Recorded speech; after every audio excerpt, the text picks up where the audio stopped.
유튜브 사역을 새롭게 시작할 것 같아요. 지난번 우리 2세대가 가기 전에 유튜브로 시작된 것들이 중간에 뭐 코로나 관계된 것들, 또 일루미나티에 관계된 것들, 동성애에 관계된 것들, 그런 것들이 노란 딱지를 먹어가지고 실질적으로 운영하기 힘든 상황이 됐습니다. 그래서 새롭게 계정을 만들었는데 이름을 무화과나무 세대라고 그렇게 졌습니다. 이 무화과나무 세대가 무엇인가에 대해서는 우리 지난번에 9월 13일 날 제가 글을 올린 것이 있는데, 성경적으로 이 무화과나무 세대가 어떤 의미가 있는지에 대해서 우리 잠깐 첫 우리 촬영인데, 여기에 대해서 먼저 한번 좀 생각해 보는 시간을 갖도록 하겠습니다. 자, 저거는 우리 블로그 통해서 한번 살펴보시면 되고요. 내용들 구체적인 건. 자, 봅시다. 아래는 이태리계 메시아닉 유대인 아미르 짜파티 목사가 강연한 The Generation That Shall Not Pass Away, 사라지지 않을 세대라는 제목의 영상인데, 아무튼 지금 우리 세대가 무화과나무 세대라고 표현하는데, 예수님의 종말 재림을 지켜볼 사라지지 않을 세대라고 이렇게 표현하고 있는 겁니다. 잠깐 한번 영상 내용 보죠. About the return of the Jewish people back to their land. We know that, we see that throughout scriptures, in the book of Ezekiel, in the book of Jeremiah, in the book of Isaiah. We see that Jesus talked about that, and we see that even the prophets of old spoke about that. 이스라엘이 AD 70년에 로마에서 멸망하고 나서 1900년 만에 고토로 돌아와서, 이 본토로 돌아와서 나라를 재건했는데, 이것이 바로 우리 아미르 짜파티 목사가 그렇게 주장하는 무화과나무 세대이고, 이것을 지켜본 세대가 바로 마지막 종말의 세대라고 이렇게 표현하고 있는 건데, 뭐 구체적인 건 한번 영상을 좀 집에 가서 좀 자세히, 아마 이게 번역이 될 것 같아요. 제가 보기에는 좀 살펴보시길 바랍니다. 거기에 대한 좀 간략한 내용을 제가 한번 소개할게요. 성경을 보면 이스라엘을 상징하는 세 종류의 나무가 있는데, 포도나무와 감람나무와 그리고 무화과나무가 그것입니다. 이 세 나무의 특징은 열매를 얻기 위한 나무라는 그런 특징이 있는데, 이 나무들 가운데 포도나무가 이스라엘의 영적인 특권, spiritual privilege, 이것을 상징하고, 또 감람나무가 종교적인 특권, religious privilege라고 합니다. 이것을 상징한다면 이 무화과나무는 이것과는 좀 다르게 국가적인 특권, 영토, 인구, 요구하고 연관된 내셔널 프리빌리지를 상징한다고 아미르 짜파티 목사는 이렇게 설명하고 있습니다. 그래서 보면 이스라엘을 상징하는 세 나무, 또 바인, 포도나무, 그리고 피그트리, 무화과나무죠. 그 다음에 올리브 트리, 감람나무죠. 그래서 바인은, 포도나무는 a symbol of Israel spiritual privilege, 영적인 특권을 상징하는 나무다. 그리고 피그트리, 무화과나무는 이스라엘의 내셔널 프리빌리지를 상징하는 그런 나무다. 그리고 올리브나무, 올리브 트리는 이스라엘의 종교적인 프리빌리지, 특권을 상징하는 나무인데, 여기 관계된 말씀들이 나옵니다. 그래서 먼저 이 바인, 즉 이스라엘의 영적인 특권을 상징하는 이 포도나무에 관한 말씀이 나오는데, 다 살펴볼 수는 없고, 시편 80편 8절에 보니까 보이나요? 네. 주께서 한 포도나무를 애굽에서 가져다가 열방을 쫓아내시고 이를 가나안 땅에 심으셨다. 그래서 이스라엘을 포도나무로 이렇게 묘사하는 것을 볼 수 있는데, 이런 spiritual privilege는 이방인이 중심이 된 교회로 옮겨가게 돼요. 그래서 요한복음 15장에 보면 예수님께서 뭐라고 하십니까? 나는 포도나무요, 너희는 가지니. 그렇게 묘사하고 있어요. 또 두 번째, 감람나무죠. 올리브 트리. 요거는 이스라엘의 religious privilege, 종교적 특권. 구체적으로는 제사장 나라로서의 특권을 의미하는데, 여기에 관계되는 말씀이 호세아 14장 6절입니다. 이스라엘의 아름다움은 감람나무와 같다. 이렇게 묘사한 말씀이 나오고, 요거와 연관된 우리 신약의 말씀이 로마서 11장에 나오는데, 이게 잘 아시는 말씀처럼 여기 보면 이스라엘이 하나님 앞에 제사장 나라로서의 특권을 받았는데, 여러분 제사장 나라는 딴 게 아니에요.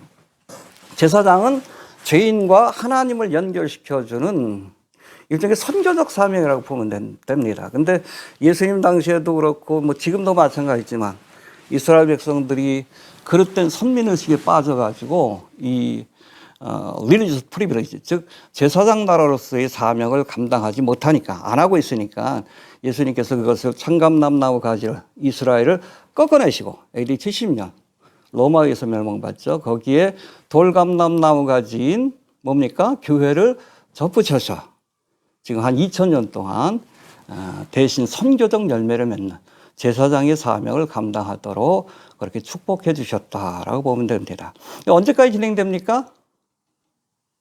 이 돌감람나무 가지가 사라지게 되는 그 사건, 즉 휴거의 사건까지 이것이 진행되고, 그 이후에는 뭐 우리 블로그를 찾아보시는 분들은 아시겠지만은 교회 휴거 사건이 있고, 그 다음에 곡가마옥 전쟁이 일어나고, 그 다음에 7년대 환란이 시작되는데, 이걸 뭐 성경에서는 야곱의 환란 혹은 하나님께서 허락하신 70일의 가운데 마지막 한 일의 사건이라고 묘사하고 있어요. 아무튼 그렇게 그 기간 동안에 14만 4천 명을 중심으로 해서 선교적 사명을 회복해서 말씀을 땅끝까지 전파하게 되고, 그 후에 예수님이 재림하셔서 이 땅에 하나님의 나라 천년왕국을 세우실 것이다라고 말씀하고 있는 겁니다. 자, 우리 뭐 블로그 내용 잠깐 한번 봅시다. 이런 이유로 이스라엘에게 주어졌던 영적인 특권인 포도나무에 그리스도인들이 접붙임을 받고 그 은혜를 함께 한다는 말씀과, 이스라엘에게 주어졌던 종교적인 특권인 감람나무에서 원감람나무 가지 이스라엘이 끊어지고 그 대신 돌감람나무 가지 이방인 중심이 된 교회가 접붙임을 받고 열매를 맺는다는 말씀이 등장하지만, 이스라엘의 국가적인 특권인 내셔널 프리빌리지인 무화과 나무에 이방인이 중심이 된 교회가 접붙임을 받는다는 말씀은 등장하지 않아요. 포도나무가 접붙임을 받는다는 말씀도 나오고 감람나무 가지에 접붙임을 받는다는 말씀도 나오지만, 이 무화과 나무 같은 경우에는 국가적인 특권을 의미하기 때문에 이건 뭐 국토, 언어, 민족 요거하고 연관돼 있기 때문에 이건 이방인하고 상관없습니다. 여기에 이방인 중심이 된 교회가 접붙임을 받는다는 그런 묘사가 성경에 나오지 않아요. 여러분, 마가복음을 우리가 지금 강의하고 있는데, 이 마가복음에 보면 이스라엘의 국가적인 특권을 의미하는 무화과 나무가 열매를 맺지 못하자 예수님이 이후로 다시는 열매를 맺지 못할 것이다라고 저주하시는 장면이 나옵니다. 그래서 그 다음날 가보니까 뿌리부터 말랐어요. 상징적인 사건이에요.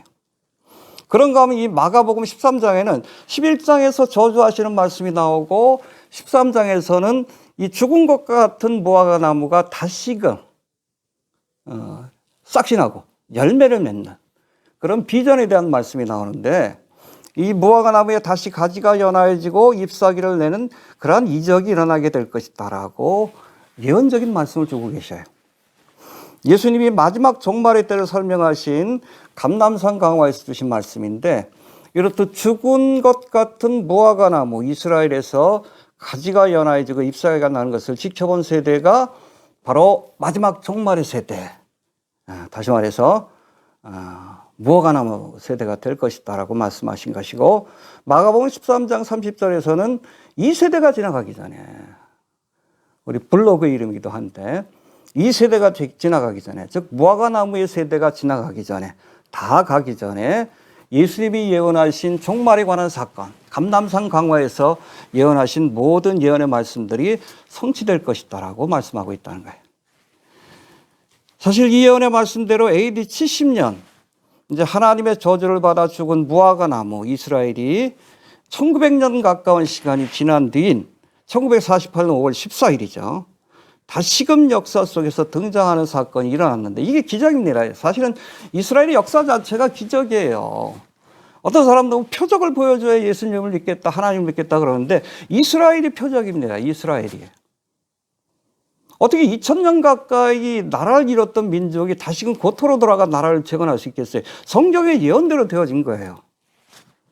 이게 바로 1948년 5월 14일에 일어난 일인데, 바로 이 무화과 나무에 새잎이 돋는 것을 지켜본 세대, 이 세대가 바로 무화과 나무의 세대인 것이고, 예수님은 뭐라고 하셨습니까? 이 세대가 가기 전에, 이 무화과 나무의 세대가 다 떠나가기 전에 예수님이 감람산에서 예언하신, 이건 여러분 7년 대환란까지 다 포함됩니다. 종말에 관한 모든 예언들이 성취될 것이다라고 이렇게 말씀하신 겁니다. 여기 나와 있죠. State of Israel is born. 1948년 5월 14일. 이스라엘이 탄생한 것은 무화과 나무에 새잎이 돋는 사건이다. 그렇게 묘사하고 있는 겁니다.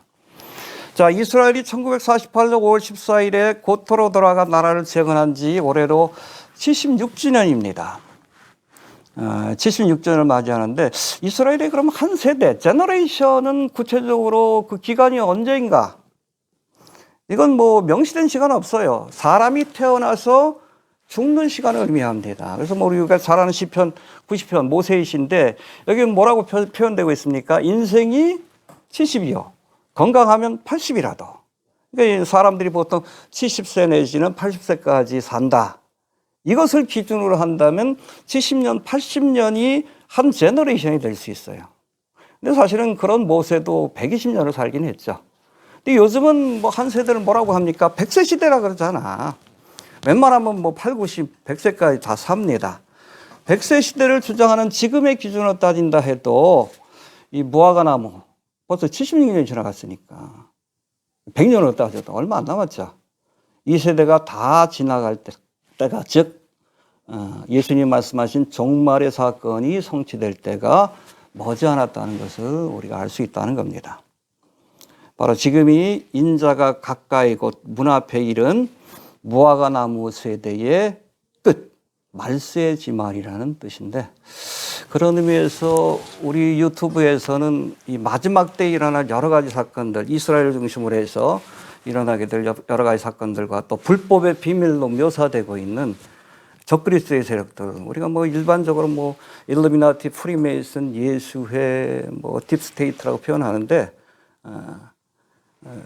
이들이 적그리스도의 나라를 세우기 위해서 동분서주하는 모습들, 어떻게 지금 그런 일들이 진행되고 있는지 그것에 대해서 이렇게 다뤄보고 설명하는 시간을 갖도록 하겠습니다.